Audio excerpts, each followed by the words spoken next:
Hi everyone, welcome.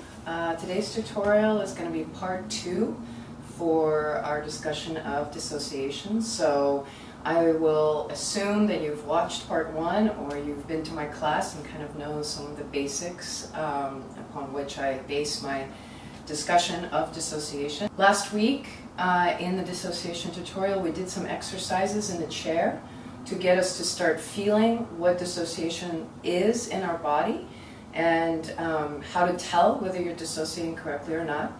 So if you haven't watched that, I encourage you to watch it so that what we cover in this tutorial actually makes more sense. So the standing exercises we'll be covering today are a good practice to train the dissociation to work correctly in your body so that you have balance and you have control in times of pivoting. I encourage you to do the exercises first with bare feet on the floor. And then if you are a follower, go ahead and put your shoes on and try these exercises in your shoes because it's definitely a very different experience once you have heels on. So the first exercise that we're going to do is going to assume this position. So you're going to stand on your left foot and extend the right foot forward. Very simple position, but a few notes that I want you to pay attention to. One is that when you extend this leg, you want to make sure you're extending from the inner thigh. So you want to think about presenting the inner leg versus extending and pointing the foot straight ahead. The reason is that if you do it this way, it actually begins to distort your hips slightly, hiking up that free leg, and it's harder to hold the weight of your leg this way. It's heavier. So instead, as you extend the leg, think about, imagine reaching the inner thigh towards the front and extending through the inner foot. The other thing I want you to notice is that you're keeping your hips level. So whether I'm in this position or this position, I haven't changed the position of my hips. So I didn't do this or this. So this is where a mirror is very helpful. So that first position, you want to extend without disturbing anything here. So imagine that you're in a chair, like we did last week. If you were in a chair sitting, you're building up your axis, you feel all these muscles working. Same thing when you're standing. Now though, our grounding is into our feet versus into our sit bones. So I'm not going to disturb anything here. I'm going to reach the leg forward. Then I'm going to practice reaching the leg out to the side. And as I do that, I'm going to watch that I allow my femur bone to rotate slightly in. I want this hip completely calm and anchored over my leg. So I move my leg out to the side and feel reaching through the inner thigh. So then I'm going to continue the rotation of my femur bone to turn it in as I go back. And this is the tricky part. This is where dissociation is really important because most of the time when we begin to move the leg back, this hip wants to go forward like this. So what I'm noticing a lot in Tango is that we end up stepping over our line this way. So as I'm facing you, I should be stepping right behind me. And in order to do that, I need to feel where my limit is. So here, as I reach my leg behind, I feel that I'm anchoring this hip back. And if I keep this hip where it is, this leg cannot go past this point. So it marks for me exactly where is the behind place for me to step. So that as I go, I step behind myself, keeping the relationship between my hips. See, I can move without moving my hips up or down. Versus if I allow this hip to turn slightly, now my leg can go further. Now when I step, I either have to turn or I have to distort my hips. It's very hard. And this is something common that I've heard and has happened to me, that if this happens and I step back, I will feel an uncomfortable stretch through here. So we use dissociation here to feel where our limit is in the range of motion. So first, very carefully, extending through the front, feeling where the hip is. If you have flexibility, I sometimes do this to kind of give myself a bit more feedback. I reach that opposite arm and place it on the hip that I'm trying to fix. If you don't have flexibility for this, you can do this. Put your hand here and put your other hand on the wrist. And I'm thinking about pulling back here. So then I begin to rotate here. Now I start feeling there's a little bit of a stretch across. My muscles are beginning to kind of wind up as if in a spring. And then as the leg goes back, this is where I really want to feel my dissociation. I really want to feel the limit. So if I were to exaggerate it here, I am feeling this as well as this, which is both of the dissociation exercises we did in the last tutorial. So as you reach back, you should feel that this is engaged.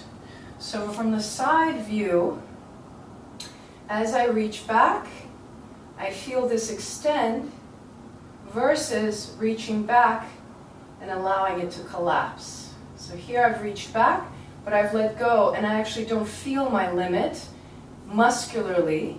All I feel is that I've reached my limit in my spine. So instead, what we want to train is that I stay very calm in the upper body, nothing changes up here, and as I begin this movement through the leg, I keep exactly the same relationship the whole time, and then I come through. So we'll do that on the left side. I'll show you from this side. So again, I'm extending the leg. Notice I'm keeping my pelvis back slightly. So I'm emphasizing this motion as if I'm reaching the heel away from the sit bone like this versus this. So here my hips are pushing forward. My axis is slightly kind of disturbed by pushing forward this way. I'm not actually balanced. Versus here. So this motion. So I'm reaching my leg forward. I establish my anchor. Maybe I do something like this with my arm, somehow giving me a sense of, yes, I'm keeping the opposite hip grounded. And then I begin my motion. So I'm going to reach out to the side. I'm going to allow my left leg to kind of rotate slightly in, and then allowing it to turn in more, fully rotating, keeping this limit here. So as you feel this charge here, this is what is used when we're creating something like a boleo. So here the leader will feel that this is that spring, and he'll use it to send the leg behind you. Whereas if I'm collapsed and I don't have a limit, there's no energy, and the boleo might happen, but it might happen because perhaps it's a learned pattern or because the leader really forces you. But if you have those limits, it's very easy. So once you've done this exercise a couple of times on each side, feeling that this leg is very anchored, this hip doesn't move, right? So as I'm moving my free leg, this is completely anchored instead of doing something like this, which might be a stylistic choice, but the default is that you feel this is completely anchored. Let's then take this into dissociation of the upper body, and the exercise is this. As your leg is extended, so this is my left leg extending forward, I'm going to turn my torso to the left, towards my partner. So this is where the awareness of your dissociation plays in. You want to feel a limit here. And the limit is established by this anchoring of the hip, and then the turning only to the point where the muscles cannot turn you anymore. So we don't want to reach the shoulders. We don't want to shift the hips so that I can turn more. I'm looking for the limit, so it's not a very pronounced twist. I keep my hip anchored, I turn to my left. Shoulders are down. If you tend to collapse your shoulders, perhaps keep your hands on the hips or bring your arms slightly behind you in this position to encourage you to stay upright. Then, as you turn your leg out to the side, you're going to face forward. And as your leg progresses back, you're going to turn the opposite direction to the right. So here, once again, I'm looking for the limits.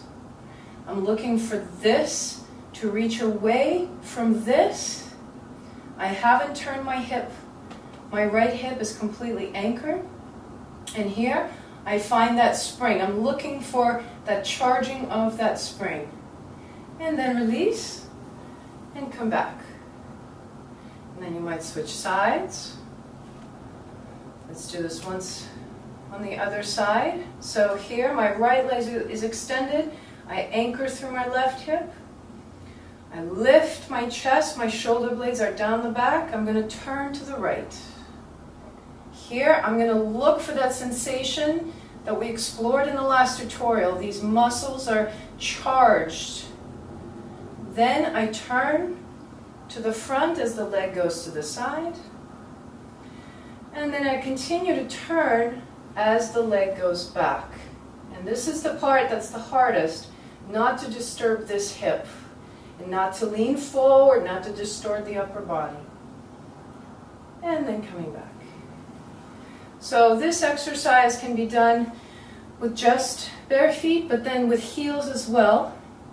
Very useful for followers to really work that balance. The second exercise that we're going to do starts in the same position, but we're now going to move from side to side, from leg to leg, using dissociation. I put on my socks so that my feet can pivot a little bit easier, so you might do the same. And again, you can do this with flat feet on the floor or wear heels. So I'm going to start in this position once again. And first, let's forget about dissociation and just get the mechanics of the movement. So the sequence is, I'm going to transfer my weight to the front leg, articulating through my back leg. Then I'm going to turn to the side. Then I'm going to transition weight to my other leg, then turn to face the other direction, and then transition weight to my right leg.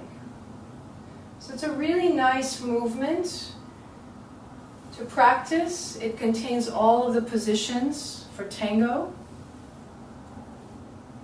Now, as I'm moving, this can be just an exercise to train your axis, as well as moving without disturbing the alignment of the hips.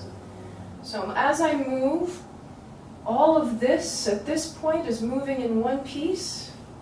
The hips stay level. Instead of, if they didn't stay level, the movement might look something like this. You see how I'm allowing the hips to kind of sag a little bit? So this again might be a stylistic choice, but the default should be to keep the hips very stable and aligned. So you might practice in front of a mirror for this. Now, let's add dissociation. So after you've done this a couple of times, just moving the body in one piece, let's see how dissociation can help us move and make this exercise a little bit more dynamic. So what I'm going to do is I'm going to transition the weight forward, and then instead of moving in one piece, I'm going to allow my upper body to dissociate first, and then I'm going to feel the limit across here. And this is the limit that's going to turn me. And then I transition weight. And now first, before I move this leg, before I do anything, I first turn away from my leg, looking for the limit, and then allow that limit to turn my leg. And then transition back. And then again, forward. Back leg really extended. I feel the limit here. And then I'm going to turn my chest first. So first I do this. to feel the limit in my dissociation, that then I allow to pull my hip. And I transition to the side.